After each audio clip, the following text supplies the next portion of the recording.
Okay, so I welcome every one of you.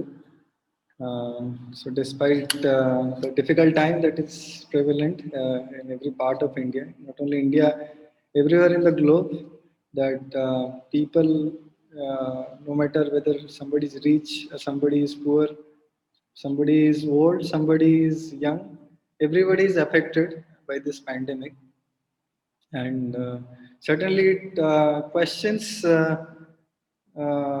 the very fundamental fabric of our existence also. I mean, this could be an opportunity for an atheist to blame the theist, uh, and maybe the other way. Uh, but nevertheless, everybody is being affected, whether he is a theist or whether he is a theist, no matter what's the belief system one carries. So when the realities of life stumble upon us, so then actually our own, I mean, what we cherish so much in this life, that actually loses its meaning. And that was something we were discussing last time also, how time factor actually perishes everything. So I hope all of you are well and fine and in pretty good health. So, okay, let us begin today's discussion. So last time we discussed three aspects of the truth, the complete truth, whatever it may be. So we discussed about material nature. The whole show is being run in the background of the material nature. So all the ingredients, everything is being supplied by the material nature. And then we have the time, the kala that we discussed.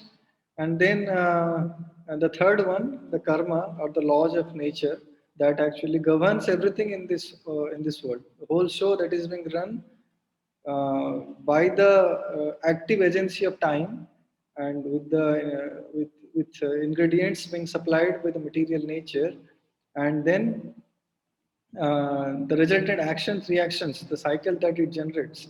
So that is the karma. So it may be scientific laws that you know today in this world, or maybe subtle laws that binds a living entity.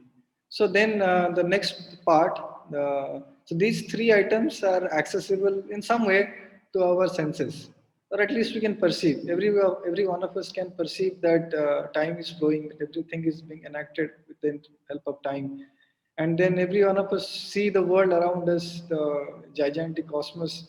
So it's part of material nature, and then there is the laws. Every one of us know the laws are there. So, but there are two other aspects. So these three nobody questions, that everybody agrees that this is there. But then there are other two, so that are not so much accessible to our senses for direct perception and direct conclusion, or the evidences that they posit before us. So often that's a area of debate between theist and the theist. So so we'll be discussing about that. So it's basically Jiva and Ishwar, the fourth and fifth aspect, and the most fundamental, I mean, most important aspect of any theological framework. So every theological framework has some understanding of what is time, what is nature, and what is the laws. But then when it comes to understand that who we are actually, the subject of whole tribulation, the subject of whole laws on whom everything is getting enacted, and by whom the whole world becomes intelligible. So the person, the living entity, and then if at all there is any supreme God. So all the philosophies, basically all the religions, all the I mean different levels of realization of different seekers differ here. And so this is a very difficult territory. So before we proceed to understand, so what is the nature of living entity, and whether, I mean, we are encased in this body, and that is what Bhagavad tells us. And whether, I mean, to say that there is something fundamental than this matter, whether it is really any meaningful statement. So we'll be talking about that also. And then the absolutely the nature of God. So, and some understanding, misunderstanding. So all, of course time is very short for us. So we'll just try to brush up. So we'll try to dedicate some time to each of the three items, two items. So before that, let us begin the nature of provability and evidence. So what we count as terms of a discussion. So unless and until we settle on the terms of discussion, so anything that is already not so inaccessible, already so much inaccessible to our senses, our logic also. So we'll not really do it justice unless we settle the terms of discussion. So we'll first do that. Okay, so let's proceed. So I'll discuss probability and evidence. So now it's all of you know it's nothing not much to discuss. Do we really need anything beyond this? But nevertheless, just to see the honest opinions of all of you. So I've enabled the chat. So any of you like to? I know most of you would agree. Is there anybody who thinks that I mean there is really no need of anything beyond this? I mean we have the material nature, everything around us. We have the time, and we have the laws, and that's all. Why do we need anything else in this world? So, what is your answer? Just quick answers, just one, two answers. I just want to just to get started with. A lawmaker, yes. Abhishek Kumar is saying yes, we need. Okay, so actually, yeah, incomplete. So because somebody is saying that unless we include other two items, so these are incomplete. But the whole of scientific framework that operates on the assumption that matter is everything, it comprises the whole of reality. And if we can figure out how to control matter and how to, if we can decode the laws of nature, then we're done, and we know everything in this world. So that's why sometimes the theistic scientists or the thinkers they posit this question. So you don't have any other fifth force of nature that accounts for this metaphysical realities that you are talking. So then how do you justify? So it doesn't fit into the question, that it doesn't fit into the scientific method, that is the very basis of any scientific practice. So then how do you justify that these things exist? Or if I put it bluntly, so seeing is believing. I mean, if I don't see, if I don't perceive, if I don't adjust through my logic, that means it doesn't exist for me. So that means if a tree falls in the deep inside a jungle, so that means it makes no sound. So that is a famous statement in philosophy, that it is said that if no observer is there, so then it doesn't make any sense. So Asutosh is saying exceptional order in nature. We should seek why it is happening. Yes, that is what material scientists, they say that matter is the origin of everything, and we don't have anything else to answer. So we have already decoded so much of laws, and someday we'll decode others, and we'll make a theory of everything, and then we know everything. So we can, since we have already gone into the deep inside the very basic of matter. So someday we'll figure out how they are operating, and then we can build up and make the whole scientific understanding of everything, even our own existence. So then the question, as Subhash Goel is asking, from where matter is coming. So they say matter is coming from quantum fluctuation. So, so anyway, so that is itself is a kind of assumption, and there is no sound basis on that, and neither scientific method, the so-called scientific method, describes it. Okay, so if is it God or anything metaphysical born out of human insecurity? So just like nowadays the pandemic is going on, and every atheist, he or she would point his finger to a person who is trying to practice spirituality and a religionist. He would say that where is your God in this crisis time? And so actually they say that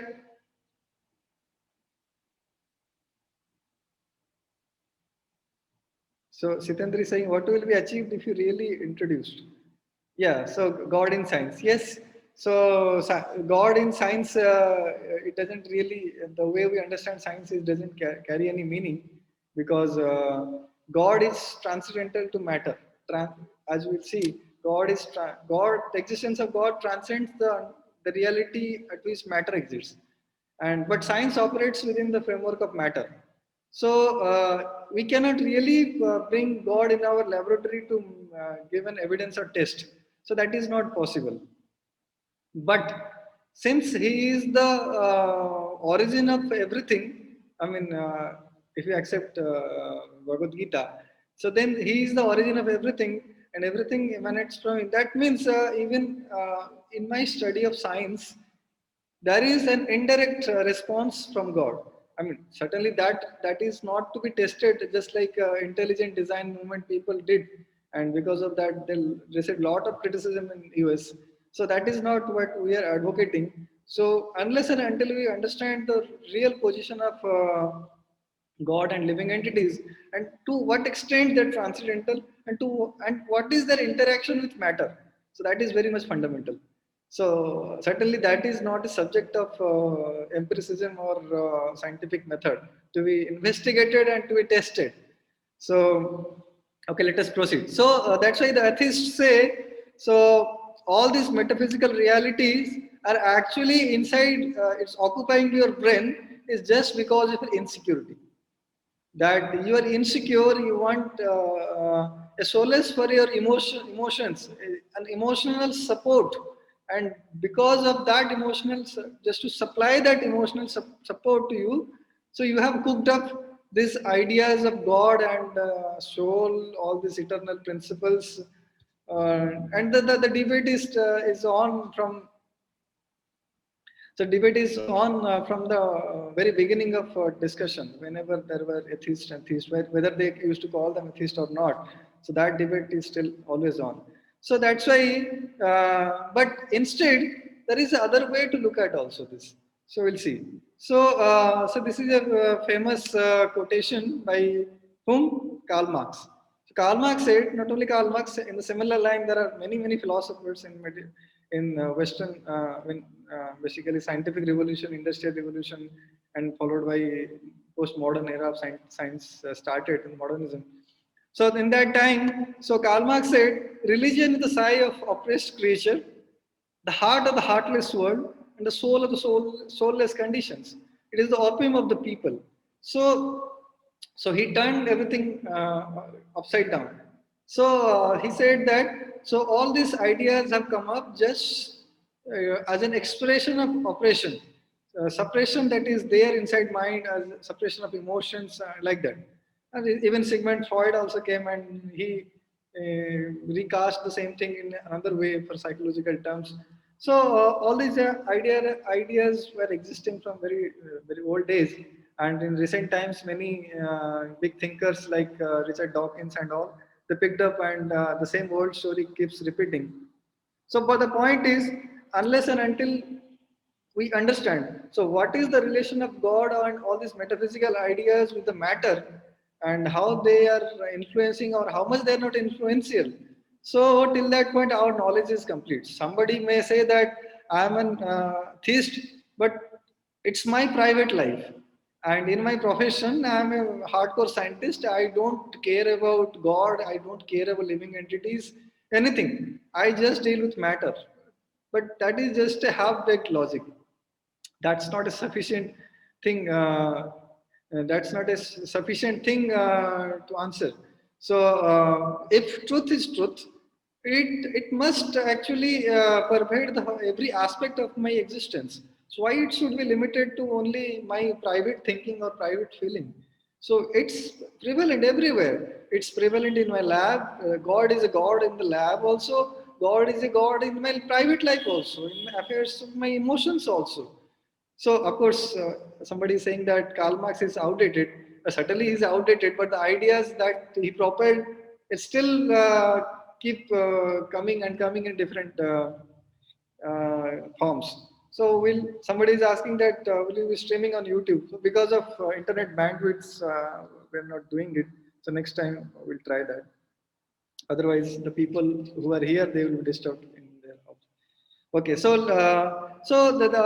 the people they take both sides, the extremes, just like Karl Marx and Sigmund Freud and all these people, and for their followers in recent times, the militant atheist, the four horsemen of the atheism.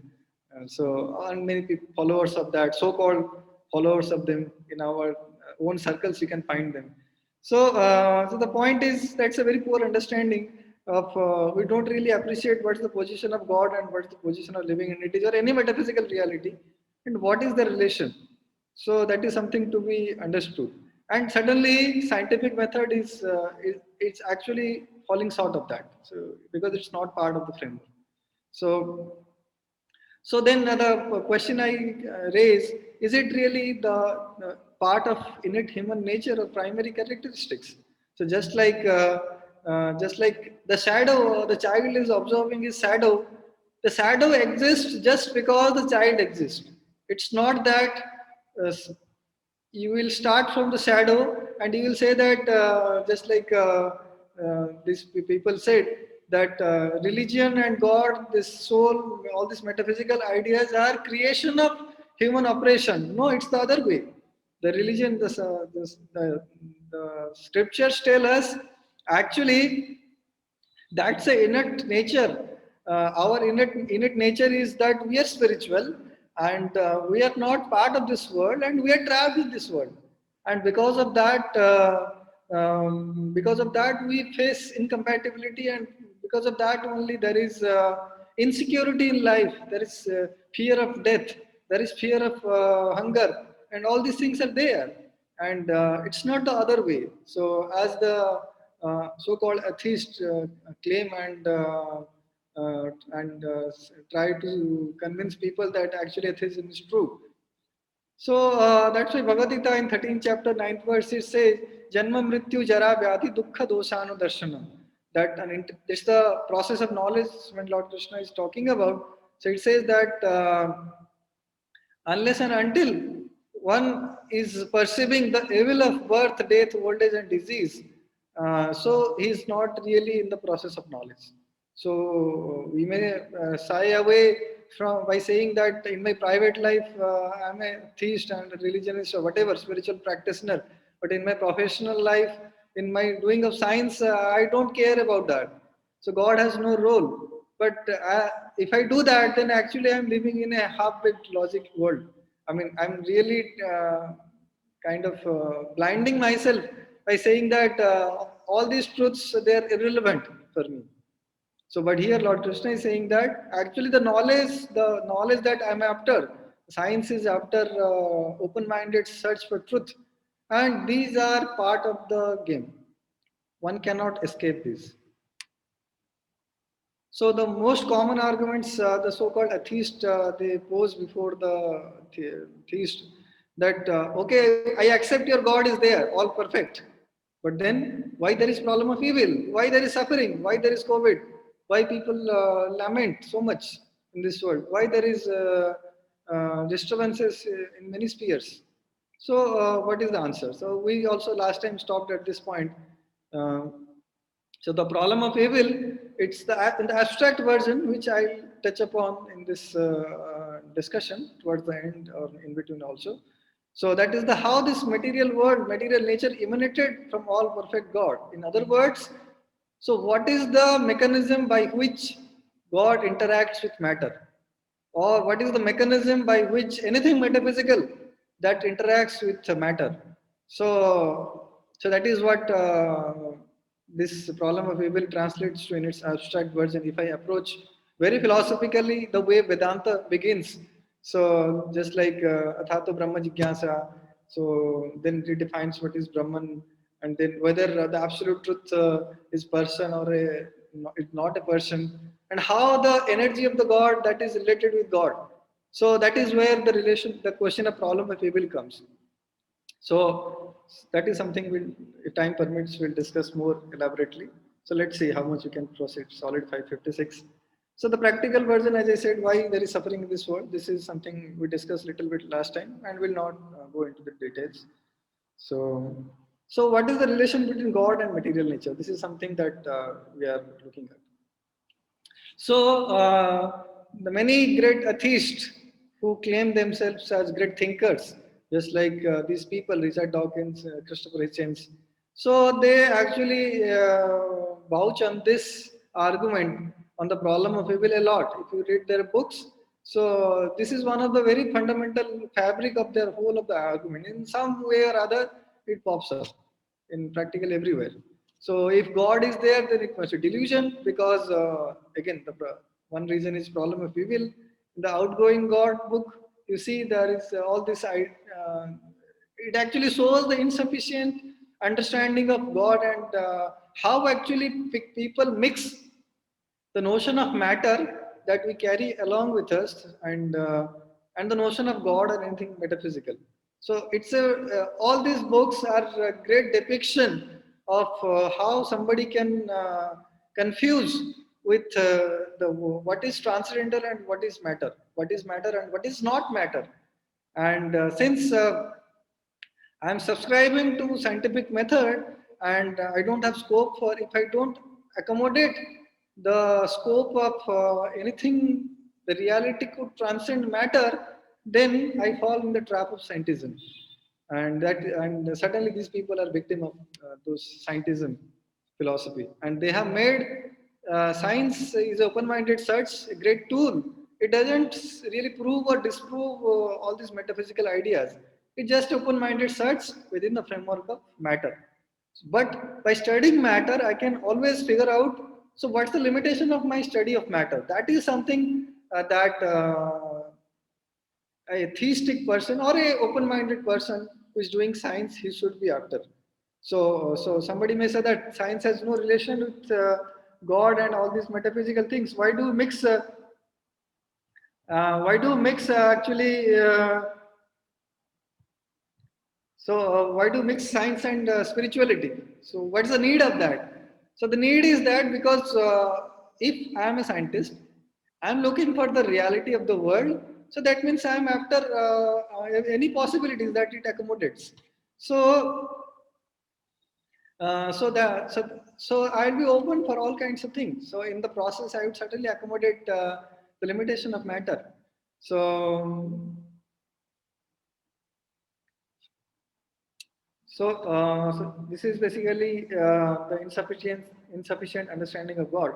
So God is actually, as per the theistic disciplines, theistic understanding, is in the top of the hierarchy, and matter is at the lowest of the hierarchy. But the victims of scientism, what do? So they actually fit they take the reference of the lowest platform and try to bring in the highest platform and say that see this is not fitting. So it's just like a fifth class student who hasn't yet learned that how to what's the imaginary number or what's the differential calculus or what's the advanced mathematics, and they are debating with a PhD students in mathematics that what you are writing it's all bogus nonsense because it's not fitting into my framework. I just put into simple terms. So so this is what happens when we try to bring in God in the lab and to be tested, as if God is my order carrier to give His testimony that see I'm here. Even if God, actually even if God comes, so there is I mean I will not be able to recognize. In fact, in Bhagavad Gita, in the 7th chapter, in the 8th chapter, in 9th chapter, in 15, throughout Bhagavad Gita, you will find so abundant evidences, I mean, abundant ways one can get a glimpse of what is God by looking at the cosmic manifestation, by looking at the cosmic majesty. Yeah, please block the chat. So we'll do that. Whenever required, I'll ask the questions, then we can enable that.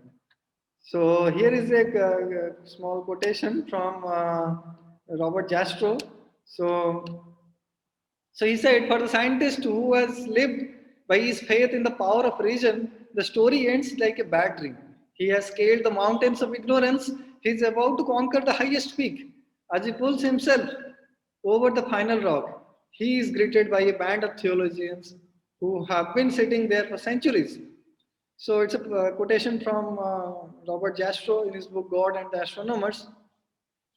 So the point is, what I want to say, the message that I want to convey is that science is looking for the truth in last few hundreds of years, and religion, spirituality, the seekers of truth, they have been approaching truth. They are looking for truth from many thousands of years. Practically, if you trust the Puranas, then it's practically millions of years, and people are after that. So somebody who is after the truth for so many years and still is on, and many generations are still on that. So you may say that it is actually the manifestation of insecurity. It's a opium of people, but it may be some blinding for one or two. But why is that so many people, they do adhere to spirituality and religion, even if they were atheists. There were many atheists who actually changed to theists. So this is actually at least they changed from atheist to agnostic. So the point is, a true thinker, a true religionist, or true spiritualist is always after, or a true scientist is always after open-minded search. And in the course of that, one is open to all the possibilities that may end up in his life. So why to limit the framework and say that this is the dead end? So that is something that kills. So even in today, if you go to any religious place in India, so just like this Magh Mela, Kumbh Mela, all these places, crores of people today also come. So that shows I mean, you may say that these are naive people, they're emotional, but that's okay. But why actually people are after spirituality? I mean, after generations and generations. So I accept that there is a lot of the followers of religion. Many followers are blindly following, and they are actually after cheap things. But nevertheless, there are people in every ages, every sphere, every country, every religion. They are after truly after open-mindedly after the truth. So why is that? So here in Bhagavad Gita, so Lord Krishna says, earth, water, fire, air, ether, mind, intelligence, and false ego, all together these eight constitute my separated energy. So separated energy means that something that is separated. I mean, it's part of the framework, but yet not part of the framework. So this is what separates God and his energies.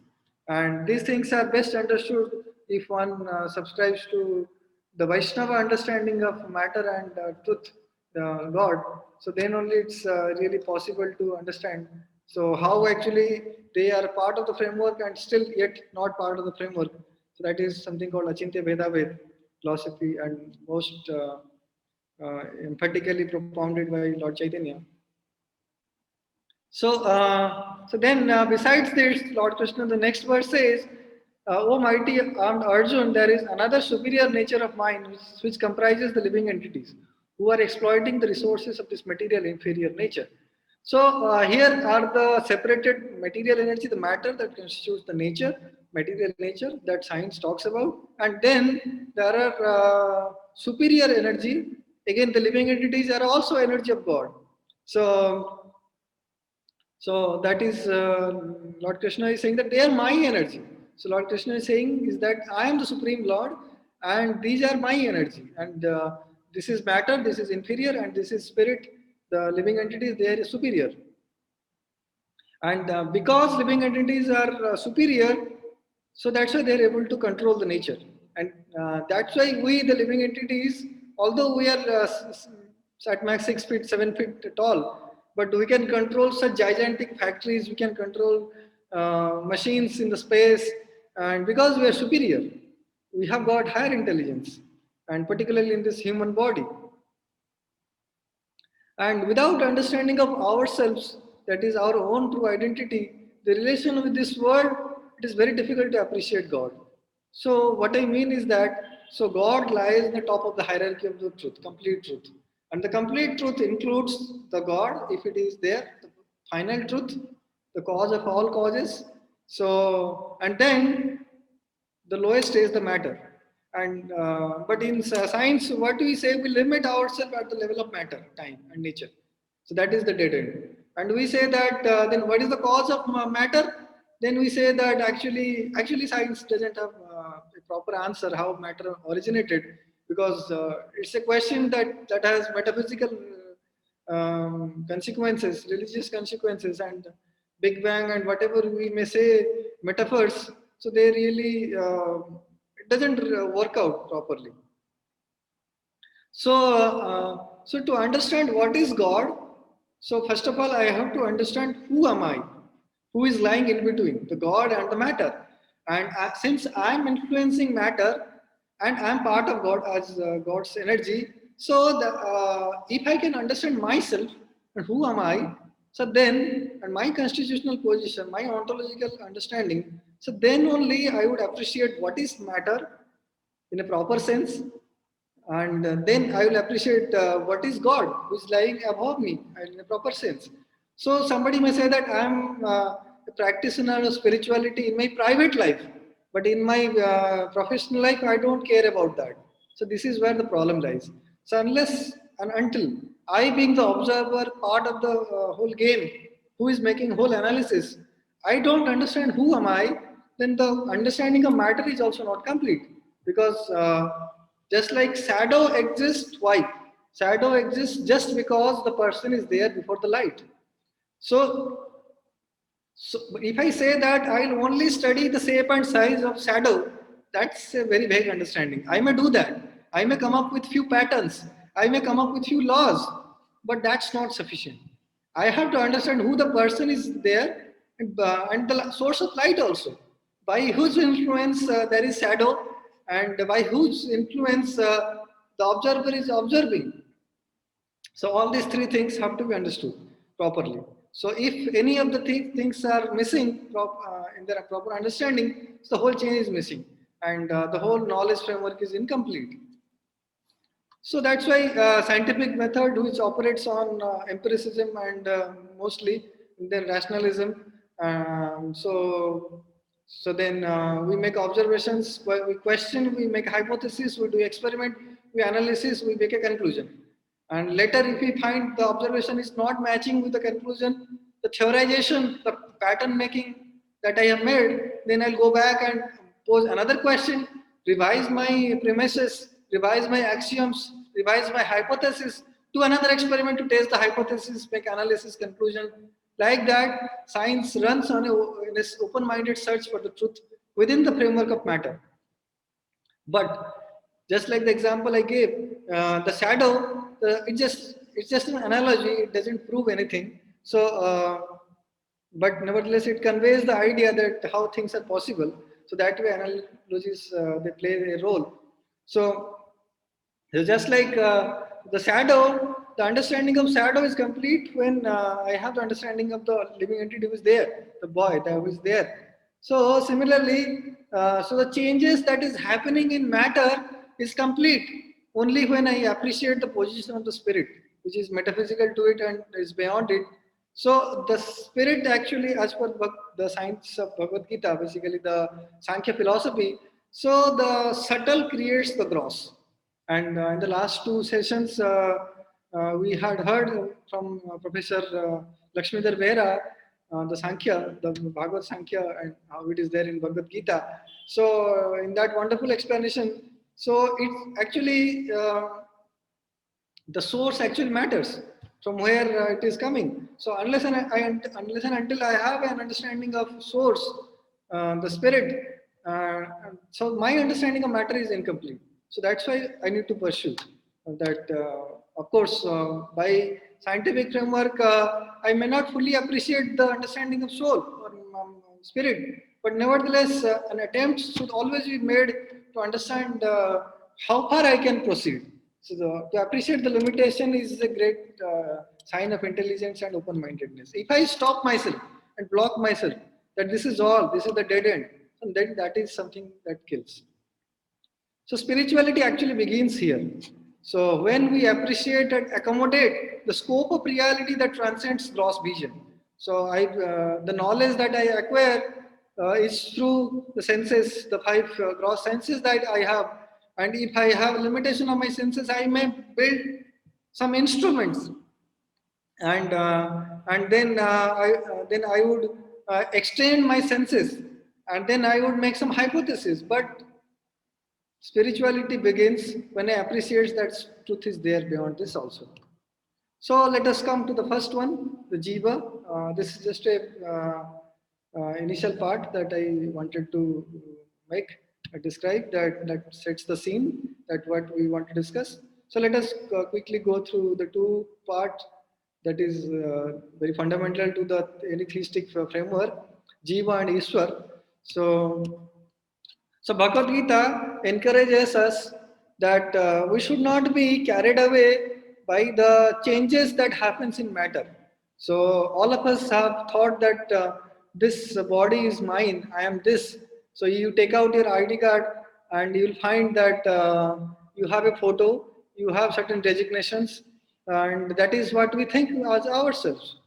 Even our dreams also sometimes.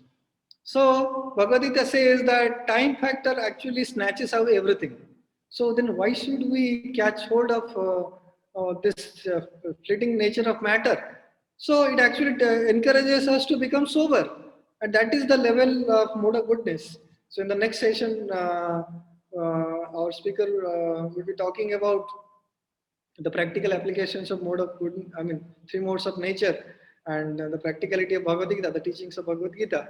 So there it will be more elaborately discussed. But Bhagavad Gita encourages us to become sober, to come to the stage of goodness, the stage of knowledge. If a scientist is not coming to the stage of goodness, then he is really defying the whole purpose of science. So somebody may say that I can live in any life, that's my private life, who cares? I am good at crunching numbers, I am good at making some calculations, I'll figure out this. But then that's a very vague understanding of whole scenario. So I am also part of the whole scenario. So unless and until I come to the mode of goodness and appreciate who am I, if that fundamental question doesn't start, Bhagavad Gita doesn't count that knowledge as knowledge. It counts it as avidya. So that's why Bhagavad Gita say encourages that dehinosmin yatha dehe kaumaram yogamanam jara.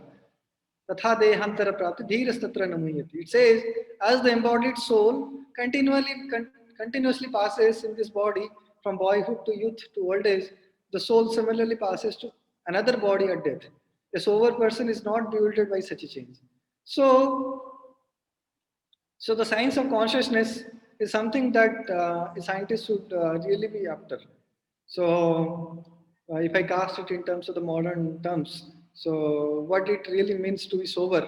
So, unless and until we appreciate that I am the owner of this body, so till that point I will be always disturbed by the changes that happens to the body.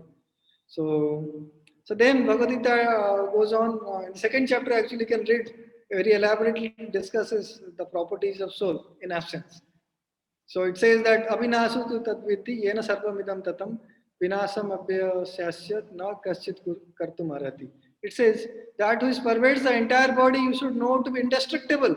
No one is able to destroy that imperishable soul.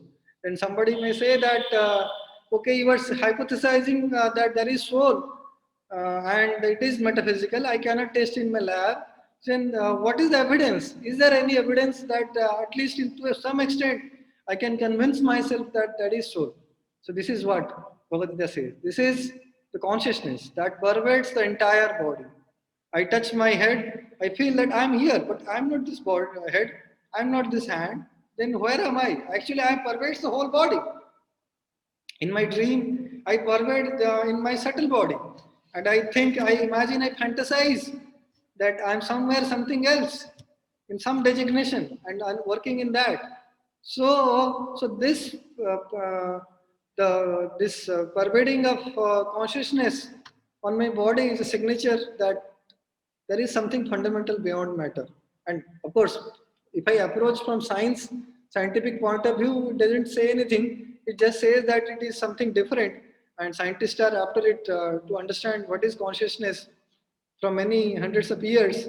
And till now it's a big puzzle, the hard problem of consciousness and the binding problem, and all these things are not properly understood.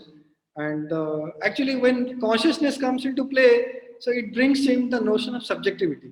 The whole scientific framework, the scientific method operates on the assumption that things have to be objective.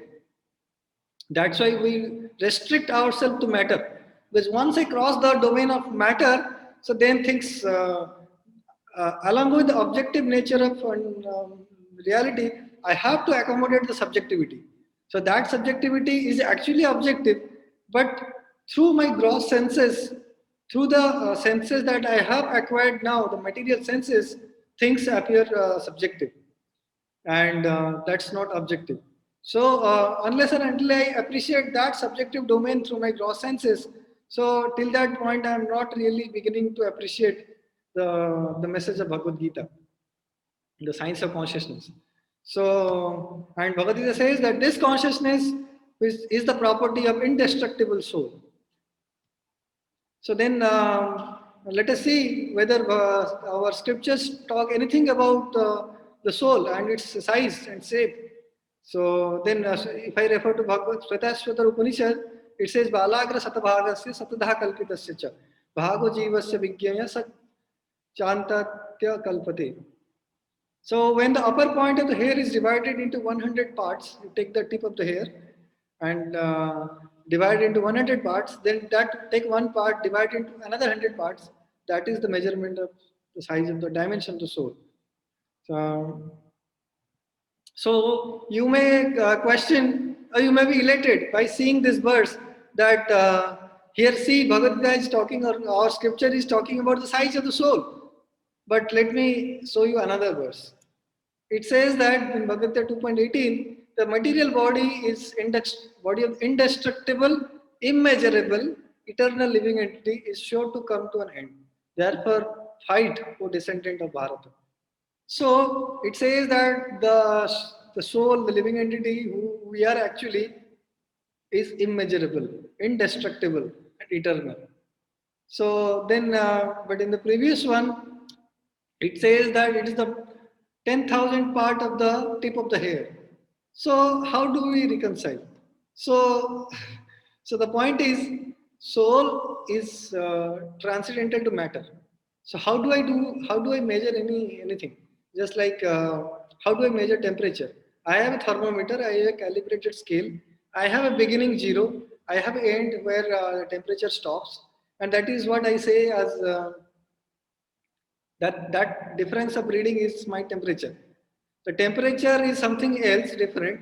I have made a one-to-one correspondence, an objective map with of the temperature to the thermometer scale, and I read the temperature as the linings on the thermometer.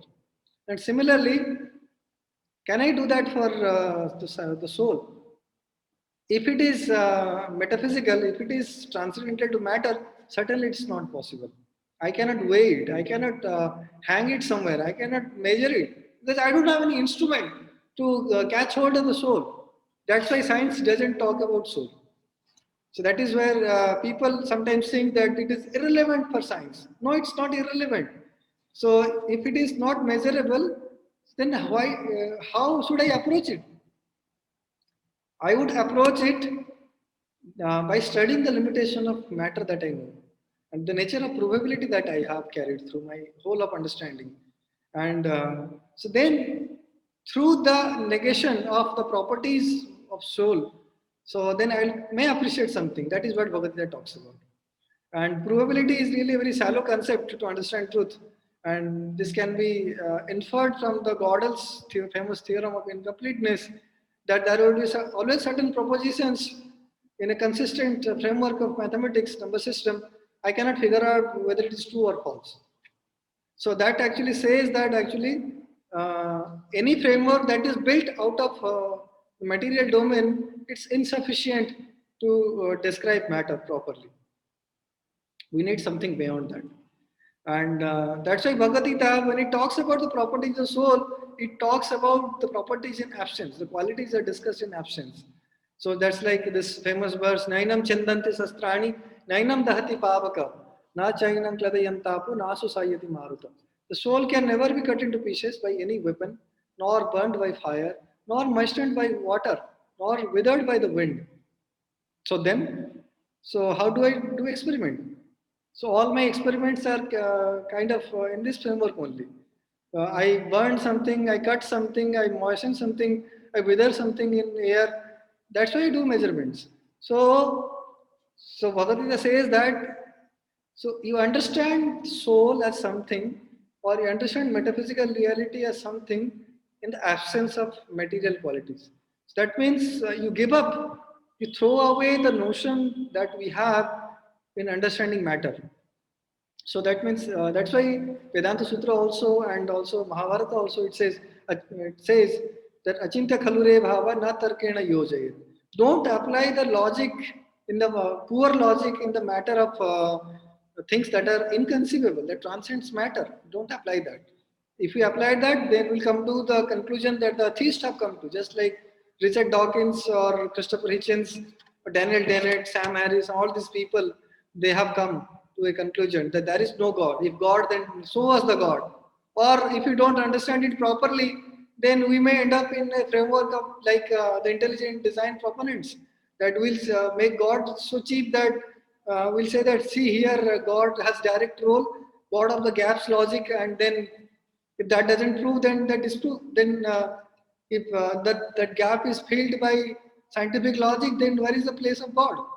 So that is a very shaky platform both for the cheap theist and the atheist when we subscribe to a poor understanding of spirit and matter. So the relation between them. So we appreciate anything through our gross senses. Anything that we can perceive is matter. Any attribute that you can think of is matter. So that means if I need to describe anything spirit or anything spiritual, that means I would describe that as an absence of my material understanding, my material properties that I know of. So that's why spirituality and religion often appears to boring and vague to many people because of improper footage they keep for the spirit and matter, and that improper understanding also leads to the problem of evil.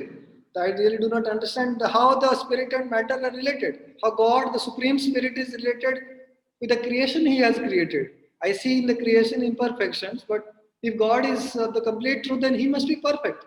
Then how the perfect thing can create the imperfect thing? That is the abstract notion of problem of evil. And this arises just because I have failed to understand the position of the ontological understanding of the matter and spirit. And the epistemology, the process that I apply, the abhidaya that the Vedic scripture talk about, that is not backed by proper thing. That's why I fail. So Bhagavad Gita 14th chapter says us that when one properly sees that in all activities no other performer is at work than these modes of nature, he knows the Supreme Lord, which is transcendental to all the three modes, and he attains my spiritual nature. And here in the 14th chapter of Bhagavad Gita, Lord Krishna is saying that this body is not me, and all activities are being performed by this body. And then why I am victim of reactions? So then, if somebody understands this, that I am not this body, everything is getting enacted, supplied, and influenced by time and material nature, supervised by supreme. I just desire. Then why should I attach my desire to this mundane things and fleeting feature of the material nature? I would better go for the transcendental words. Better I try to transcend the modes of nature and attain the spiritual nature. That is what Bhagavad Gita is all about. To transcending the dualities of this world, at least come to the stage of samatva. And that is what Bhagavad Gita says, samatvam yoga uchyate in the second chapter. So that is where the linking process, the process of transcending, understanding the limitation of matter and appreciating the spirit comes into play, and one develops that understanding, and gradually one attains the spiritual nature, and then one doesn't need the matter to support its existence, just like we are now at the position. So in Bhagavad Gita 15th chapter, Lord Krishna says, Mame vanso jiva loke jiva bhuta sanatana manasasthani indriyani prakriti sthani karsati. The living entities in this conditioned world are my internal fragmental parts. Due to conditioned life, they are struggling very hard with the six senses, which include the mind.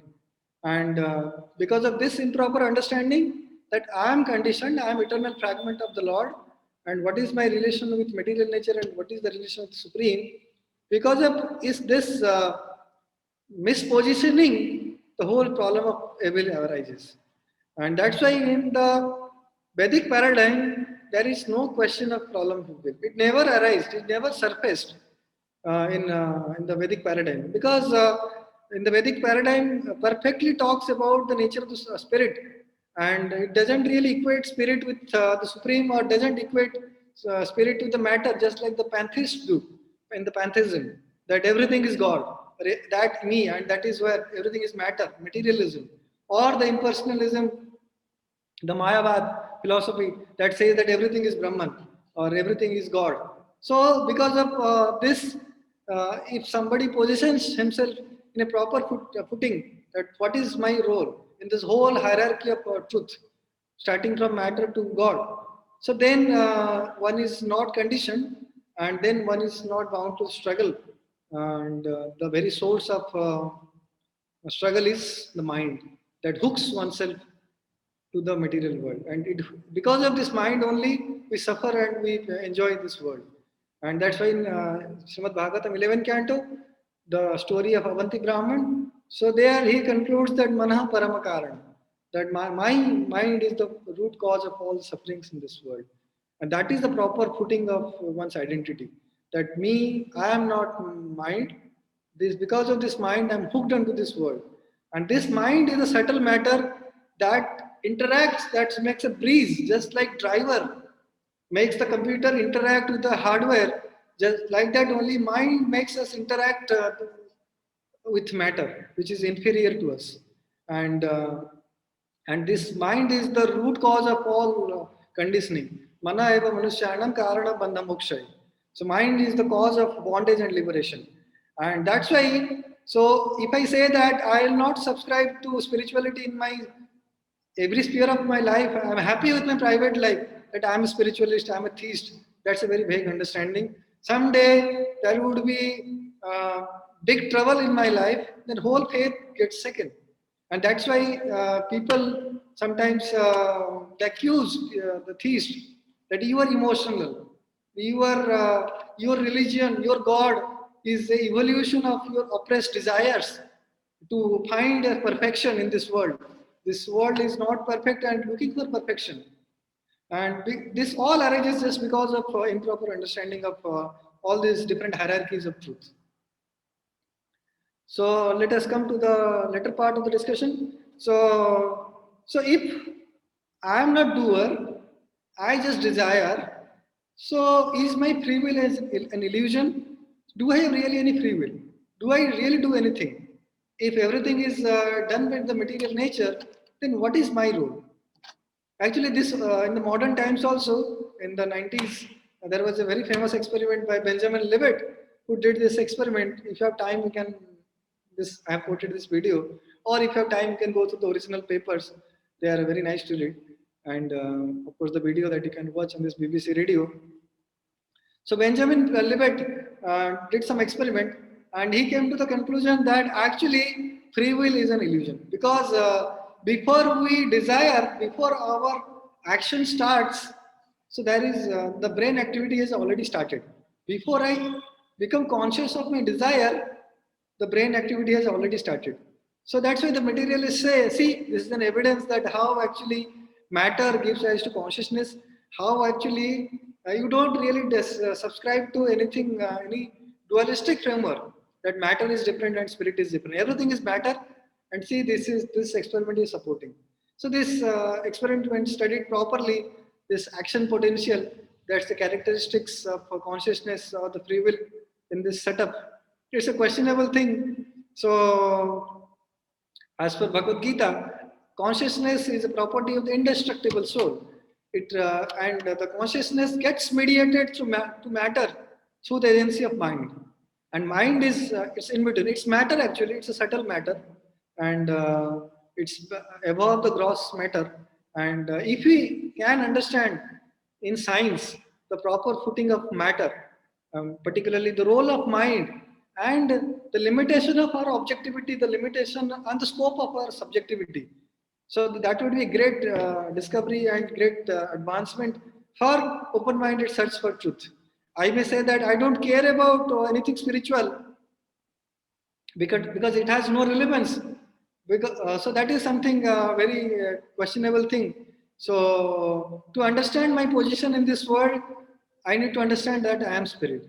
To understand that how the spirit is interacting with matter, I need to understand what is the intermediate stages of matter. That is this intelligence, the sense of identity, the false ego, and the mind, the agency that does everything, the thinking, feeling, willing of the soul is now is done through the framework of mind.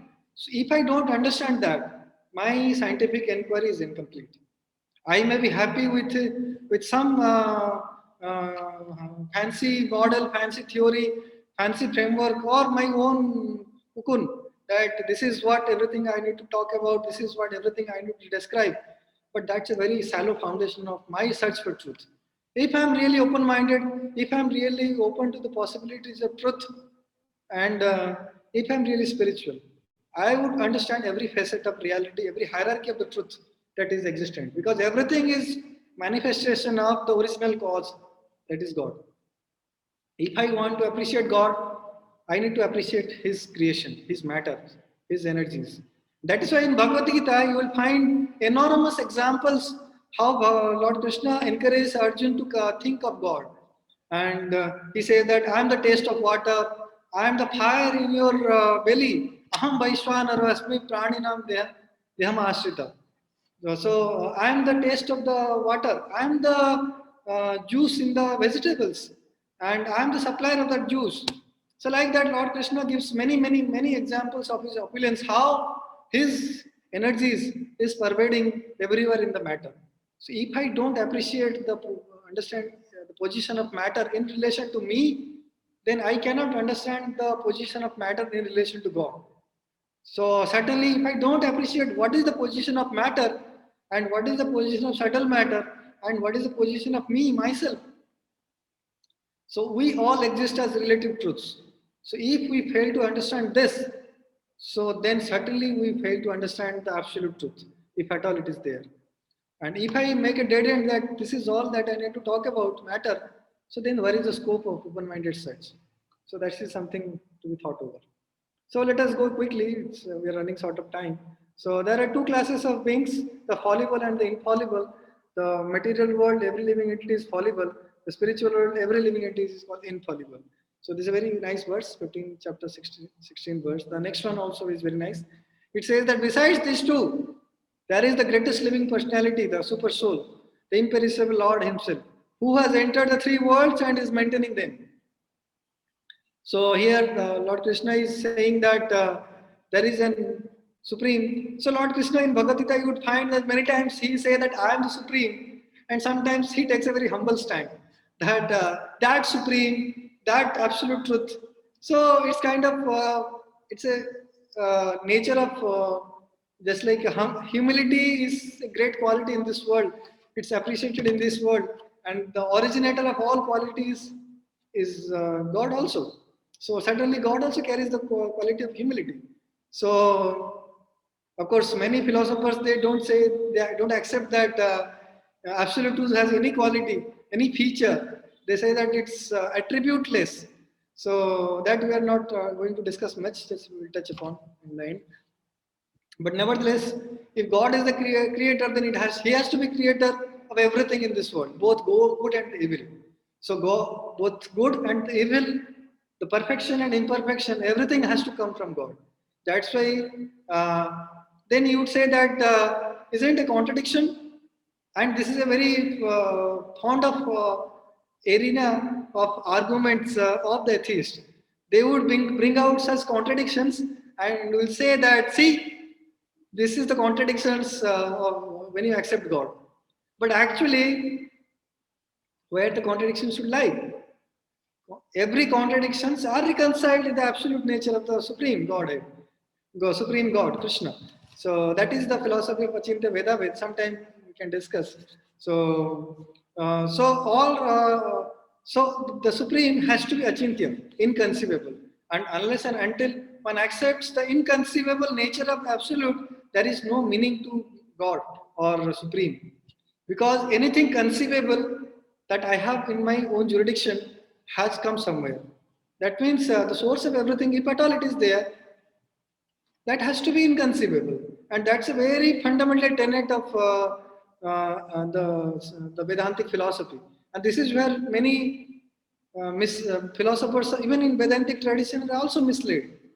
They fail to understand this simple quality that absolute truth has to be inconceivable and matter is conceivable, and they fail to understand. So, what do they say? They say that matter is what we don't understand, absolute is attributeless, it has no property. So, this is something that Bhagavad Gita doesn't really describe, or any Vedantic philosophy describe. So let us quickly go through the nature of Ishwar. So of course, many hours could be spent on this understanding the absolute nature of God and the relation of supreme with matter and spirit. The Achintya Veda with philosophy, how simultaneously God and His energies are same, just like sun and sun rays are the same, and yet they are different in their existence. Just an analogy to give. So similarly, supreme truth and the energies, the emanations from Him are related that way only. So in Bhagavad Gita 14.27, so Lord Krishna says that I am the basis of impersonal Brahman, and which is the immortal, imperishable, and eternal, is the constitutional position of ultimate happiness. So somebody may say that actually God is the energy, so source of all energy. It's impersonal. It has no form, because in this world I see that form creates misery. Form is the source of suffering in this world. So sometimes people actually want to negate form. That supreme, whatever it is, it has no form. So it is a half-baked logic that if God is the source of everything, then why it cannot be, why it doesn't have its own form? Certainly, that form is not matter, as the Vaishnava Vedantists they do understand that Supreme has form. This is what Bhagavad Gita also describes quite emphatically, that I am the basis of impersonal Brahman. So, absolute actually exists in three features. Vadanti tat tattva vidas tattvam yad jnanam advayam brahmeti paramatmeti bhagavan iti sabdate. So, in the Srimad Bhagavatam 1.2.22, so the author is saying that the absolute truth, the Ishwar, it actually exists in three features: the impersonal, energy. So when I subscribe to the negation of matter, if I follow a method of negation, I can at max come to the understanding of spirit. And then I will say that this is all the reality, attributeless, formless. So that's the ascending method. But our scriptures do say that there is a, not only that absolute has no form, it has form also. So you may say that it's contradiction. It's not contradiction. All contradictions are reconciled in the inconceivable nature of Lord. So the most important attribute of the supreme truth is what?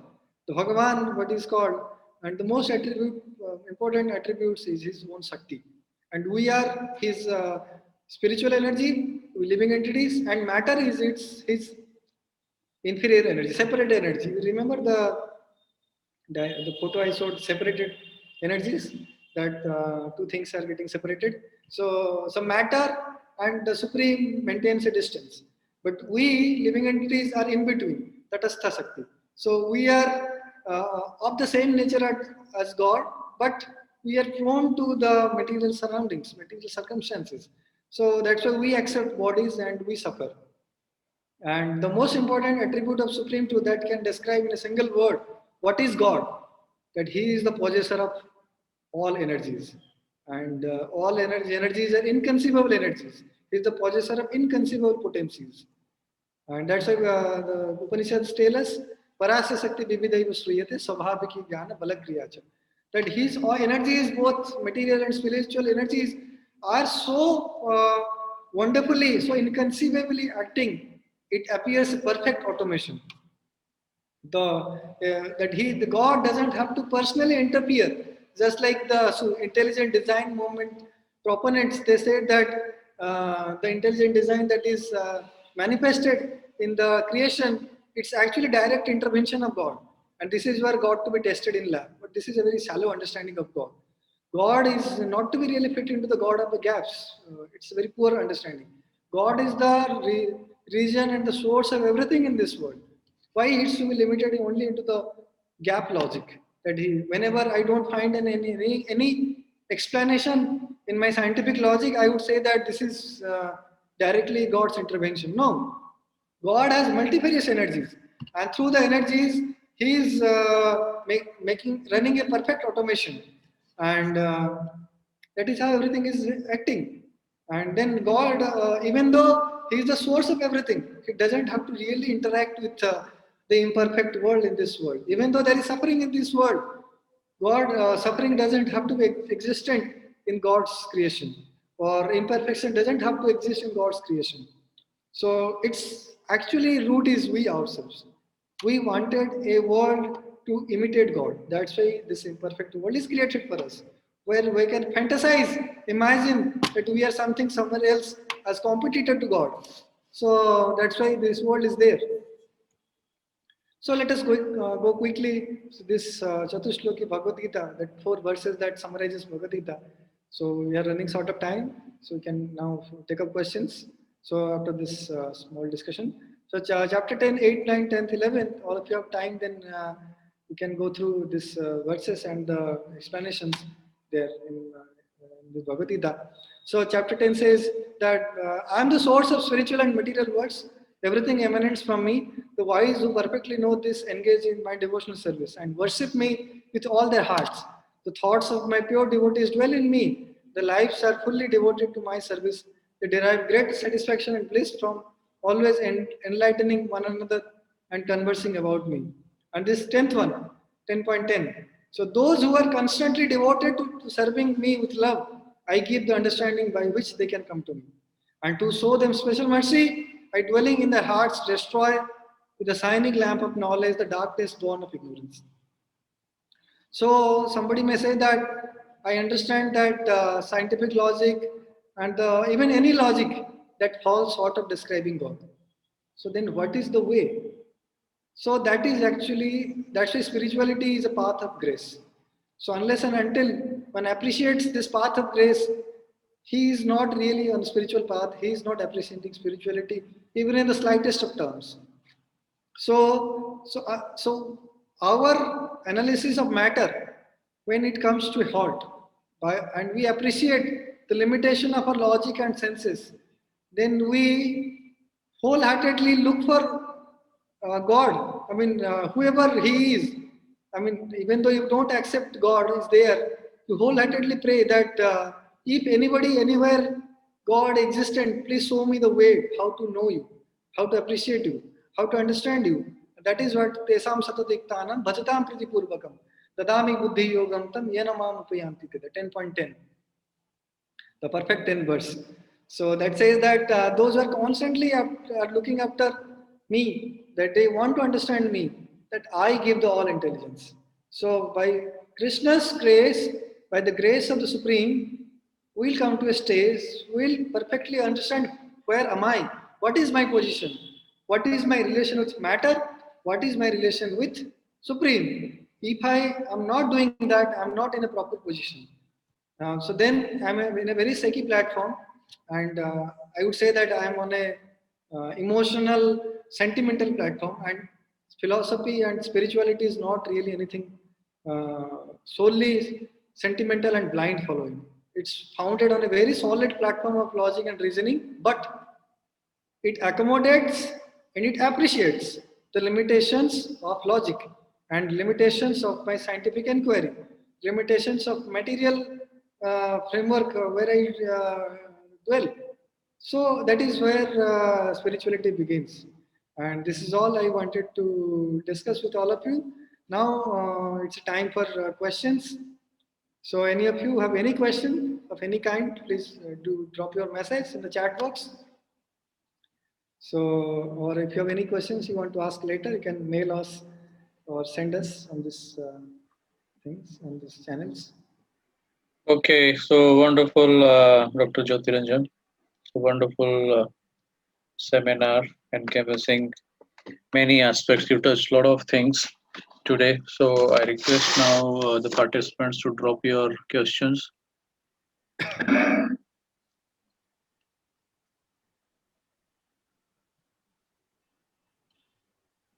And sorry, we had to block the chat in between because a lot of Yeah. messages were popping out that were disturbing because the natural flow of the lecture. Okay, so I think there are some.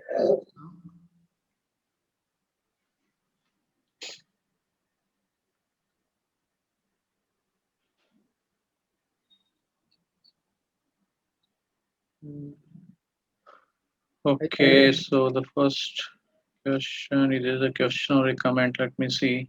Okay, body is mortal, soul is immortal. We are living in duality, and Bhagavad Gita talks about transcending duality.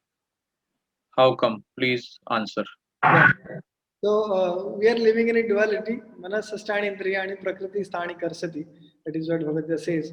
So because of duality only, we are suffering. So actually, there is no problem in duality. Problem is that when I don't understand my position in the duality. So that I adhere to one particular framework. So if I understand that I am matter, so then there is the problem. So then I see that anything spirit or spiritual, so that is something foreign to me, and that is what the source of. I mean, that is confuses. And but when I understand that I am actually spirit, and I have what is my role with matter and what is my role with supreme. So then all these dualities ceases and evaporates in thin air, doesn't exist anymore. So in Bhagavad Gita, Lord Krishna also says that I just forget the words. So that one who comes in a proper understanding, then it transcends. So no problem. Okay, so wonderful. So I think people are leaving. So before that, taking further question, I want to announce that in the next, Yes. the topic of our this Bhagavad Gita series is personal wellness tips from Bhagavad Gita.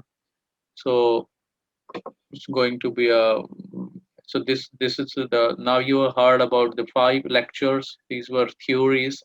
Now the last two, the next lecture on 9th May and the 16th May, these are the practical things which you can learn. So please do come and come with your friends for the next session and the on the 9th May. Personal wellness tips from Bhagavad Gita, the practical things which you learn. Okay, now coming to the question. Okay, so the next question is coming from Suhas. He's asking if everything is desire of God, then why we get next body as per our karma? That is the desire of God, right? Yes, ultimately everything is source is God only, as but the root of all activity is where the I mean where actually the whole thing started. So we have to appreciate the different causes of activity.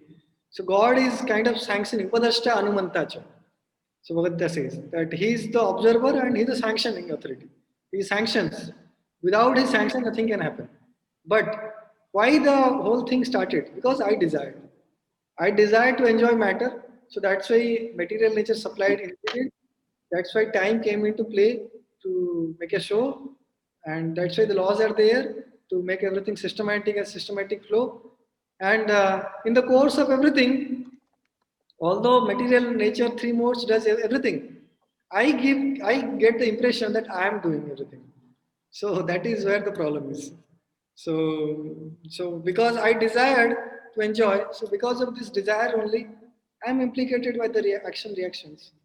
Because I wanted, so things are facilitated. Just like suppose you ordered something from Amazon or Flipkart, and the whole thing, the shipment comes and then comes to your room office, and then the shipment boy comes and says that this is your good has come to take it. And if you say that actually I don't know, I didn't, I mean you brought it, so I'm not responsible. That doesn't work out. You ordered, so you have to take it because you haven't cancelled. So, so just a vague understanding. So we desired, so things are there. Okay, so that's good. So we desired the first incident is we desired. That's why the whole sequence of action started after that. Our own free will. Okay. Yeah. So in the same in relation to this current question we are discussing, another question is coming from Subhash Goyal. He's asking, in empirical science they have assumptions. Similarly, why don't we say that we are assuming God is everything and start from that? Actually, to assume something means you understand what it is. So, I mean, just like I assume that, so this is my mobile, smartphone. So this is a smartphone and this is does something. So before starting anything, I have already decided its properties. But the case of God is very different. The case of God is that I really do not know what it is.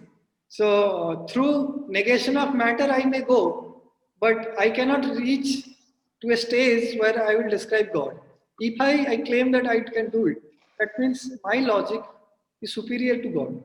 So that's even by logic itself, it's a fallacious statement that I would say that I can make some assumption about God. Yet, so how does Vedanta philosophy begins? Vedanta is an Nyaya Prasthan in the Vedic paradigm. That means things are approached by logic. But be it the impersonal philosopher Shankaracharya or be it the Vaishnava philosophers, everybody agrees on the fifth Vedant aphorism, Shastra Yanitvat. I cannot understand what is absolute, but if God has kindly given me what He is, kindly conveyed the message, by studying that, by understanding that, I may develop someday appreciation for God. That is why the basis of argument is Shastra Unitva. That is, so I cannot assume anything about God. I have to know God, what God has said. Yes. So basically, so you mean to say that if we want to understand the inconceivable thing, Yes. means God, we need to take help from the Shastras. They are like mothers. Okay. So, sir, can you please clarify where is the soul? Near the heart or between the forehead, as Brahma Kumaris mentioned it differently. So first of all, I can answer it many ways. So let me take a scientific stand. So first of all, how do we locate a position?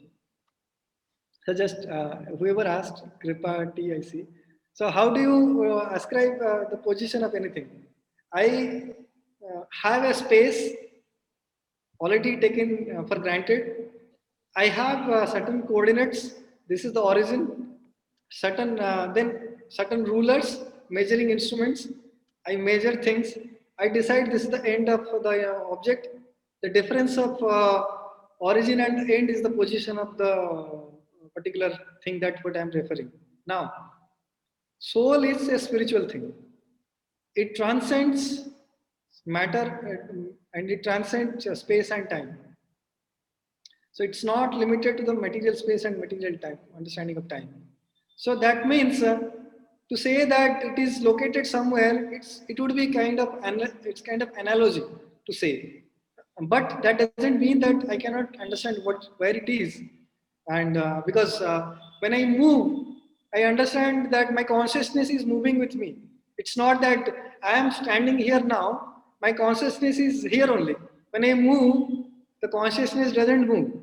So my consciousness is getting drifted with my body. That means somewhere within this body, soul has some relation.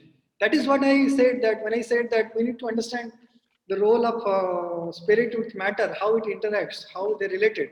And this is where our science can progress. That when we try to understand our matter better and better, we would appreciate the qualities of the soul in negation. So to understand that what is spirit, what is the spiritual nature of soul, how it is located, I need to understand the limitation of my material space and material time. So that is a broad answer in terms of science. Now, I need to understand where it is. So scriptures say in the the heart, the region of the heart. But then if you dig out in the heart, cut your lungs and cut your everything in the chest, you will not. You're not really going to find the soul, because the positioning of soul is spiritual. It transcends matter, the understanding of matter. So that way. So where you are locating the soul, it's if you fit into the material understanding, it's a very vague. But scriptures say that in its normal positionings is actually balanced by the life airs, the subtle life airs, not the air that blows that we know of. The subtle prana vayu, the 10 kinds of life air that are there, that balances the position of the subtle body carrying the soul. That is what it is there in the Okay. script. So another interesting question is coming. So how is soul looked like? Yeah.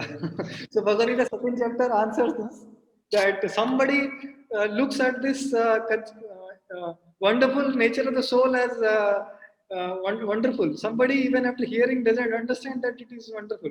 So like that, many tongue twisters are there in Bhagavad Gita. That the whole message that it conveys is that don't really try to fit soul within material understanding. So soul actually is beyond what we know and what we do not know. But by analogies that scriptures say, we may appreciate something, and the negative definitions, the definitions existence in absence that scriptures, Bhagavad Gita and other scriptures say, by thoroughly understanding that, by appreciating the limitation of matter, we may appreciate what is soul, and then spiritually, suppose I have spiritual vision, the turiya stage of consciousness, basically the para level of information when it is conveyed. So at that level, when I have my own spiritual body, then I can have direct evidence with God, evidence uh, audience with God, and direct audience with spirit also. So no problem. So then the spirit is, as scriptures say, it has its form. It's not formless. Every living entity has certain relation with supreme. Depending on that, they have spiritual forms. So it's a apparently it's a subjective understanding, but it's the quote unquote the most objective framework, because the reality, fundamental reality is the nature of the spirit, and that means the fundamental reality, the fundamental objectivity has to come from that nature. But when cast into our material understanding, it appears as subjective imagination, uh, something phantasmagoria kind of. So that is what. So there is no free will. Every thought and the resultant action that we do is by the Supreme Himself. No, actually, we have our free will, but it is not that infinite as God. So we being a fragmental portion of God, just like a drop of water has quality same as the ocean. Similarly, we have free will but fragmental. So by our free will, like I want the pandemic to stop. I cannot do that. But I have my free will that what choice of precautions I can take, what choice of food that I can consume, what medications I can take, that free will is with me. So God doesn't interfere with my own little. So why does so it's a similar question to the previous question we were discussing. Why does God sanction something which is not good for the community? For example, terrorist attack or the COVID attack, for example. Yeah, this is one part of one argument that many atheists they bring in, that see the terrorists they are saying that God has sanctioned, that's why they're doing, and or put into other words that why does God sanction something which is not good for the community? Why do terrorists do attack? Actually, every living entity has his own free will, and somebody desires something evil, so he is bringing the reactions to that. So God sanctions our desires, but at the same time implicates, makes an arrangement by which we are implicated, the karma, and that's why there is suffering, and it's a collective. Why there are people suffering in this world? Because the collective desires led to collective accumulation of action-reaction cycle, and it's a very difficult to understand the whole cycle. So that's why Bhagavad Gita says the intricacies of action and reaction is very difficult to apprehend, comprehend. So basically, you mean to say that God doesn't sanction. It is actually He reminds us when somebody is doing some bad work. He reminds, but then we even after the even the greatest of terrorists, even if he is attacking, he is planning to attack, some inner conscious being will flash a message in his mind that don't do this, this is bad, but still we don't listen to that, and we go ahead and we bear the consequences. Yeah, that is So actually it is something that as a loving father, he tries to uh, guide us, but as a as a what you call bigda hua beta, we don't listen to the guidance, and we do and then we follow bear the consequences. Okay, so what triggers divine soul to enter into the material body? Is the consciousness or awareness is the inherent property of the soul? If so, then why it is trapped into the mode of ignorance?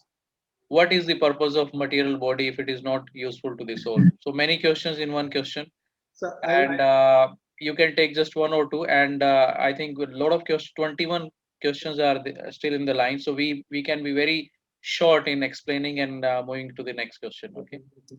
So, this Yes. is the original sin, why the soul came into material body. So, first of all, we don't know why soul came. Certainly, it's the own free will of the jiva.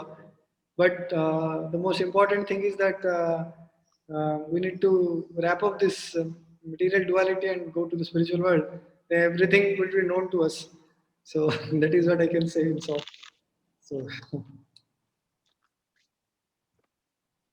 Okay, so adding to this, also scriptures mention and the acharyas explain that when we envy God, then and we want to become God, then God sends us to the material world, and we try our best to become God, and we never becomes, and then ultimately to become happy, we have to become the follower of God, not the God Himself. Okay, can we not visualize as per the Vedas and start from there? what should we I visualize? don't know in what context he is saying. So let us go. I think he's saying visualize God. Yes, that's why we have different iconography of God, imagery of God. And that's why we have form of Krishna depicted. Varha Pidam Natavara Bapu Karanayo Karanikaram. So God has a peacock plume on his head, forehead, and he's seeing him is just like festivities for the eyes, Netros Chabak. So all these features are there. By understanding those features that's there in the scripture, we have Archa Vigrahas in our temples to worship. So we do visualize. So And basically, you mean to say that by taking help from scriptures and whatever scripture mentions about the personality of God, we can take reference and we can and then visualize God. Okay. God made us in His own image. That is called our Savrup. Okay, this is just a comment. Okay. Question. When does the soul enter the body of the child in the womb? so just after when father and mother come in contact, so when the semen actually semen carries the soul particles in the unmanifested stage. So that is how soul enters. Okay. When we get liberation, do we get it with the body? Yes. When somebody is stuck at the impersonal liberation, the Advait philosophers, they are happy with impersonal liberations. So they are not awarded spiritual bodies. But if somebody is after higher levels of realization, so scriptures say that they attain spiritual form. What is the motivation of Yeah. so-called great proponents of atheism like Richard Dawkins to disapprove the existence of God? So for them, it is not a conclusion; it's a pre-assumption. So they start with the understanding that matter is everything, and this is all that we should know and we can know. then when the understanding of God, inconceivable nature of God, those things come in, so it surfaces contradiction, and contradictions comes, then logic do not apply to them, and we are not open to accept that God can be inconceivable. So it's not a conclusion for them; it's a starting point, pre-assumption for them. I have seen people saying Aham Brahmasmi, I am God. Why is that and why do they say this? Yes, we are Brahman also, but we are fragmental Brahman. People who are saying that God is supreme is attributeless. I mean, there is just one variety of truth.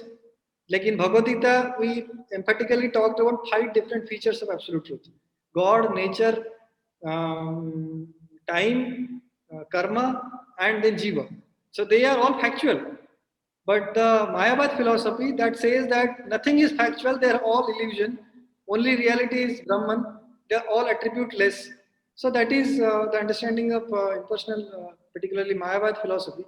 And this is a very short time to say that, I mean, to make any justice how Mayavad is different. So from Vaishnava philosophy, basically the Achintya Bhedabhed philosophy. So in the two questions that summarizes the whole understanding, what in the Vedanta Sutra. So, what is the nature of Supreme, and how the Supreme is related with matter? So, the impersonal understanding, the Mayavad philosophy, it says that there is Vivarta, it's Vivartavada, there is transformation in the Brahman, and because of transformation in the Brahman, everything emanates.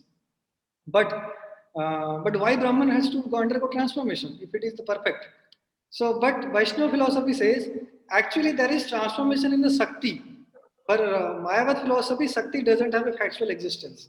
At max, it is anirvachaniya. And I mean, it doesn't fit into a understanding. So, but Vaishnava philosophy say that everything is factual. All these five items are factual, real, but so they are the transformation happens in the Sakti. That's why it doesn't influence the Saktiman. So this is the difference in a nutshell. Wonderful explanation. So, does the intuitions we get have some significant connection with our soul? Yes, certainly. The soul is the powerhouse of anything that happens in this body, and it has given the power of attorney to mind, intelligence, and the sense of identity, particularly the mind. And since so, what was the intuition? Yeah, Intuition. intuition is a manifestation of intelligence, and ultimately, all intuitions are sanctioned and provided by Super Soul, the 15.15. Lord Krishna says that. So, but again, things are coming through our mind also. So, there is a mixture of intuitions from mind and intuition from Super Soul. But ultimately, it's always from Super Soul. Okay. So, actually, some parallel discussion is going on. Okay, I'm just searching for more questions.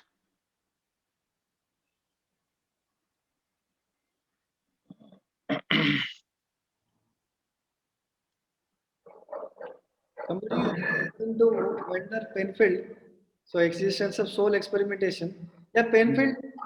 So he did the experiment, but no material experiment prove or disprove soul or anything metaphysical.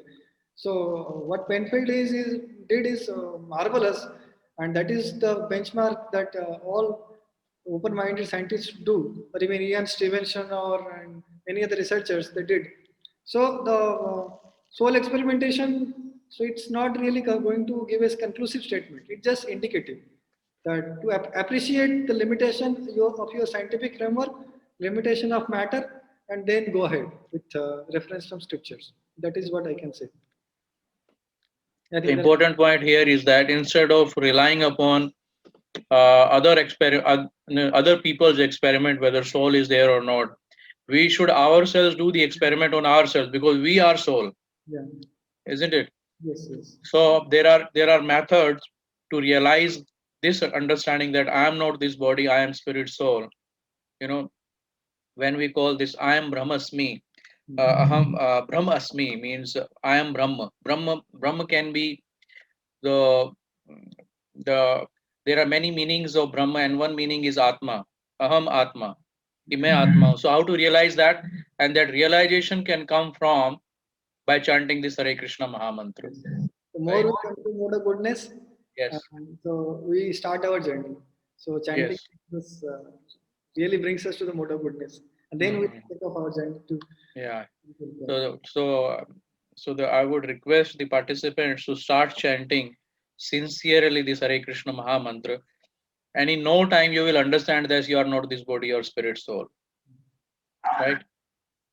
Okay, so I'm waiting for more questions, or if anybody would like to ask direct questions, you can ask also. I think We have unmute.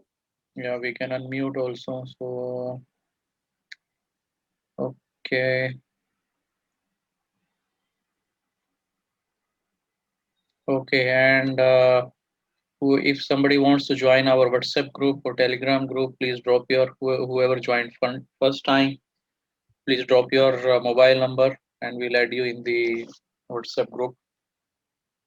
And also, I would like to know that some of you are regularly coming to the ISS programs now. So how many of you are now actually practicing the spiritual life? And when I say actually practicing the spiritual life, I mean whoever is chanting Hare Krishna Mahamantra or reading Bhagavad Gita daily.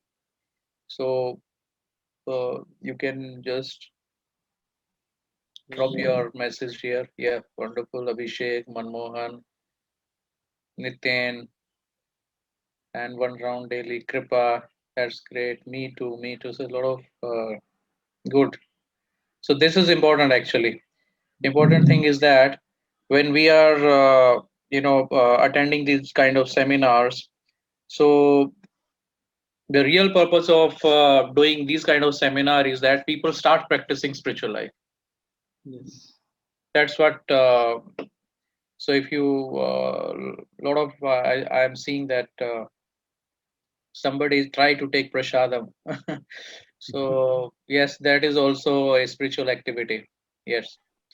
And I remember Srila Prabhupada when he went to West, and and he started preaching to the hippie community, and that young hippie, that generation, 18 years, 20 years, 25 years, all very young, and they were into Prabhupada. In one lecture, or I think in conversation, he mentions that at that he remembers now in 76, after 10 years of 6 year, 10 years of founding Krishna conscious movement. He mentions in one conversation that at that time you people were so dull headed, you were not able to, capable of understanding the philosophy. That time I was simply giving you prasadam, and by eating the prasadam only, which is offered to the Lord, you could understand philosophy. So yes, when somebody has said that eating prasadam, so that is also one of the important way of advancing spiritually. Okay, so going to start after digesting your session. Okay, that's good. So now I think you can open the chat. Sorry, you can speak up also. That would be nice. You can discuss with the speaker, and you can share your experience till now. Okay, any improvement you want, any suggestion?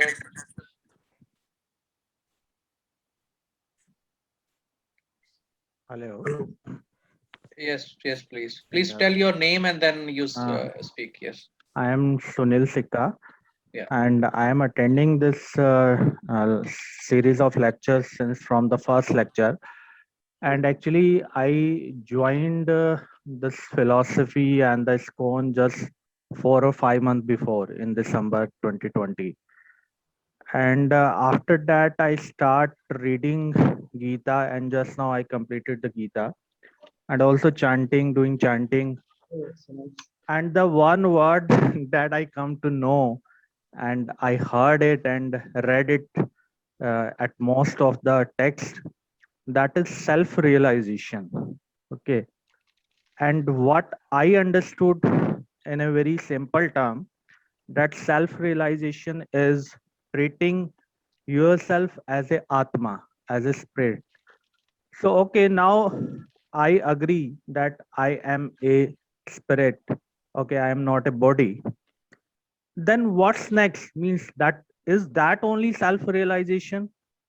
Just assuming that or treating that somebody is only the Atma, not body. So, Yeah. what is actually self realization? So, Yeah. I'm searching the answer of this Very question. honest and very wonderful question. So I congratulate that you really come to this stage of asking this question. Very, very great. So why actually spirituality? We talk about self-realization. Why self-realization? God realization begins with self-realization. So the understanding that I am not spirit and I'm matter. Sorry, I'm not matter. I'm spirit. Something spiritual. So that is a knowledge in the mode of goodness. So like Bhagavad Gita 2.13 says that you become sober. You tolerate the dualities of this world. So what does that mean? You come to the understanding of knowledge. That's the platform of goodness. And in that platform, we understand that my who am I? But where is my destination? That becomes more and more clear. So after coming to the mode of goodness, so I start practicing some spirituality, some meditation, so chanting of Hare Krishna Mahamantra, reading books. So I broaden my understanding. So then I appreciate the nature of God and the nature of matter, both. But yet there are some philosophers, just like the Mayavadi philosophers or the impersonalists. So for them, there is just one variety of truth. They don't talk about five fundamental truths or Bhagavad Gita. They talk about one fundamental truth in Bhagavad Gita, that is the Brahman. So for them, understanding that I am not matter, I am spirit is the end of all realizations, that I am Brahman. But in the Vaishnava understanding, that is the beginning. Brahma Bhuta Prasannatma na sochati kankshati. Sama sarvesu bhutesu na what's the end? So, Mad bhakti labte param. Mad Bhakti Lavate Param. So when one come to the stage of Brahma Bhuta, so this is the stage of Brahma Bhuta. When I understand that I am not body, I am spirit. So that is the platform when actually we begin our service to the Supreme. The bhakti begins from there. So the self-realization begins with the understanding that I am not matter. And then who am I? Then scripture say I'm spirit. So then we understand that okay, then spirit is the spirit final word in the understanding of complete truth? No, it is not. So then I look for that there is supreme spirit that Bhagavad Gita says, super soul or Paramatma or Bhagavan. So then I understand that. So then I try to revive my relationship with him. So ultimately, God has a form, we have a form. And we are originally part of the spiritual world. And we have a relation with God. So whatever relations, whatever attributes, whatever manifestation we see in this world, so they are replica, I mean, shadow copies of spiritual world. So there are spiritual world also, there is relation, there is father and mother, there is all kinds of mellows are being exchanged. The five kinds of rasas that spirituality talks, Vaishnava philosophy talks. So the perfection of one's self-realization completes when one is established in one's constitutional position. That's why Srimad Bhagavatam says, what is mukti? Mukti hitva anyatha rupa swarupena avasthiti. When one attains to his own swarup, swarup means what is serving in relation in the perfect constitutional position in relation with the Supreme Krishna. So that is where self-realization completes. Okay, Wonderful. so you mean to say that just treating that I am a spirit, that is just the beginning. Okay. Now it is like if there is a soul, it means there is also super soul. And the aim is to understand that. Yeah, scriptures talk about that. So, and I also see that everything doesn't happen by my will. So that means there is some controller beyond me.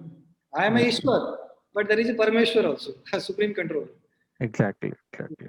So, Thank you, sir. so Thank even you. the Bhagavad Gita, when Bhagavad Gita, the first teaching of Bhagavad Gita is, I am not this body, I am spirit soul. In the second chapter, right? And then the whole Bhagavad Gita comes after that. Hmm. So this is the beginning that we start when we start understanding this. I'm not this body, I'm spirit soul. That's what the beginning. That's why the Vedanta Sutra, so first Vedanta Sutra it says that Athato Brahma Jigyasa, because now you are in this human form, you can understand this, you are not this body, your spirit soul. Let us inquire about the Brahma. So that's great. Okay. So one question is coming up from Khushbu, and this is about, can we offer Krishna? Why can't you offer Krishna this onion and garlic? Yes. So we can offer it with love. So if Krishna accepts everything which is offered with love, then why he doesn't accept onion and garlic? Actually, like if you want to offer me anything, first of all, you should know that what is my taste, what I like. So to understand what is my liking, you need to ask me. So similarly, Bhagavad Gita, Lord Krishna says, Patra Puspam Phalam Toyam Yo Me Bhaktya Prayachati. So Krishna says that you give me flower, you give me fruits, you may give me water, all these things he asks for. So if he would have asked that give me onion, give me garlic, give me mutton, give me chicken, give me beef, then you would have given, no problem. But Krishna doesn't say, so we don't. Even we also would have taken. But in the other answer is that these things are in the mode of passion and ignorance, so that inhibits our spiritual understanding, spiritual progress. So that's why we don't take it. Yeah. So Krishna specifically mentions in Bhagavad Gita, Patram Pushpam Phalam Toyam, and the things made of this Patra Pushp Phalam and Toyam. So they are offerable to the Lord. Okay. So anyone else want to speak up, share anything, any realization, any comment? Okay.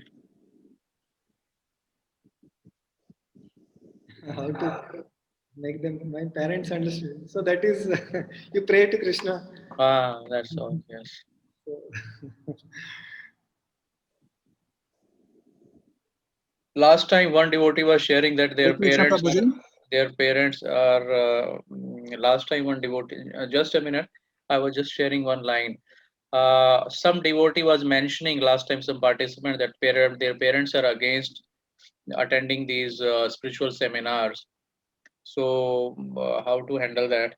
So then I mentioned in the message that please contact me after the seminar. Then I also forgot, and I don't know if that participant is still there. So uh, please contact me. This is my number. I'm writing my number here. So whoever wants to discuss anything and these kind of issues, if you are facing, so this is my number I am writing here. So please, issue. Yes, sir. I have a reverse question. Okay. Then, being a parent, I want that my child should attend such kind of events and lectures, and they are not attending. Yes. So yes, all kinds of people. Prabhuji, How, one how to handle it, session is sir? getting over. After the last two sessions, so we plan to have some more sessions like this then later on. Yes, yes. So it's a weekly. This ISS is organizing weekly sessions. So after these 7 sessions, then we are going to organize a full Bhagavad Gita course. That will be 18 weeks, every week one chapter, and we'll be directly opening Bhagavad Gita, going shloka wise. Okay. So whoever wants to join, so that we will start the conference. after the conference. Yes, we have our 3S conference on sustainability and spirituality on 22nd and 23rd May. So after that conference, we'll be starting a Bhagavad Gita course, full-fledged Bhagavad Gita certificate course, and it will be a serious course. 70% attendance will be must, otherwise you will not get the certificate. You will have to do the assignments and other things. So whoever wants to seriously study the Bhagavad Gita, so please join that course. Thank you so much, Prabhuji. And how do I enroll for that? Do we have any link or something like that? Yeah. Next time we'll share the link, and it will start in June. I think you can join our WhatsApp group, so that's an easy way to get messages. The link what you just shared was the WhatsApp group link. Yeah. Okay, right. I'll join that group. Thank you, Prabhuji. Hare Krishna. Thank you. Yes, sir, Prabhuji. you didn't answer my question Oh, which one? that I asked that I am in the spiritual study, but my kids are not interested. So how I can engage them? So actually, it's a difficult. So, but certainly, Prem Kishore, would you like to answer? Yeah, why not?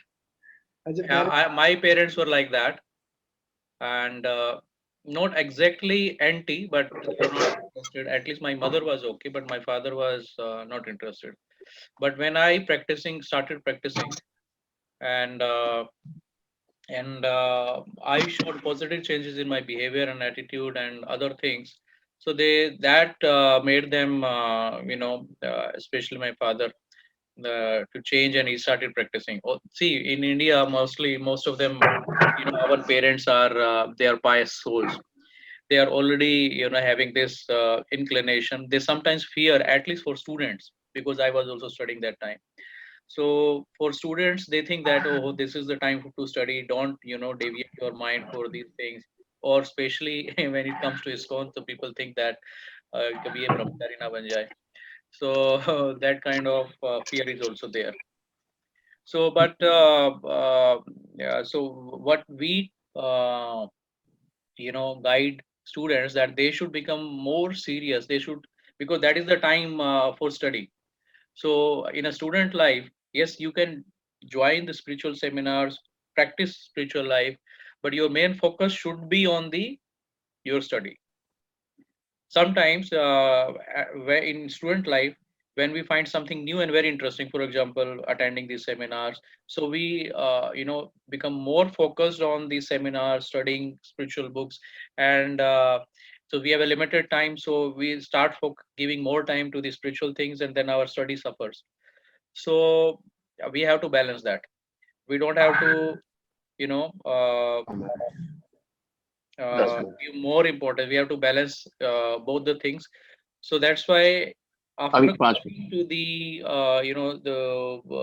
spiritual seminars conducted by ISKCON, so some of the students actually excel in their studies. That's we have seen. So basically we have to balance. Otherwise, the problem will definitely come. And parents are not wrong in saying that why you are giving more time to these things instead of your study. They are right.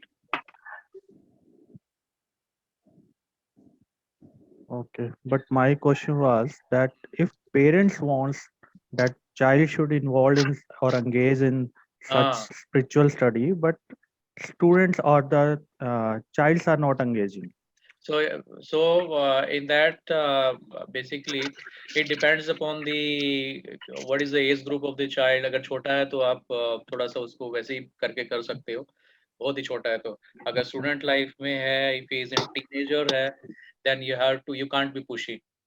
You have to give him an experience. You just ask him to, बेटा एक बार आप you just try to listen and understand. And अगर आपको अच्छा लगे तो just give it a try. And आप इस तरीके से उनको persuade कर सकते हो. But you can't push a teenager. Yes. उसके interest के base पे ही होगा. So दूसरा, can we chant on behalf of others? yes, we can chant. Okay. We can chant on behalf of others. We can do spiritual activities, and we can offer the results for their. Uh, that can be done. Yes. Okay. Thank you. So we have counseling, this service also at ISKCON, especially not for general public, but for people like you who really want to advance in spiritual life, who are connected with ISKCON's program like this. So whoever want to have a counseling, counseling related to their spiritual and even the other issues. So we give counseling services also. Okay, you asked this question of How to what people. contact them? It's You like have- here only. Okay. Like you have mentioned, I given my number. You contact me at any time. Okay. So Probably in the weekdays, don't give me a call between 10 to 5. After Okay. 5, you can give me a call. Then we can discuss. Okay. Okay. Yeah, Thank you. yes. Okay, thank you very much to all of you for your kind day. And Thank 2 hours, you. all of you have stayed, so that's great. Yeah. Okay, so yeah. Okay, so thank you very much, Hare Krishna.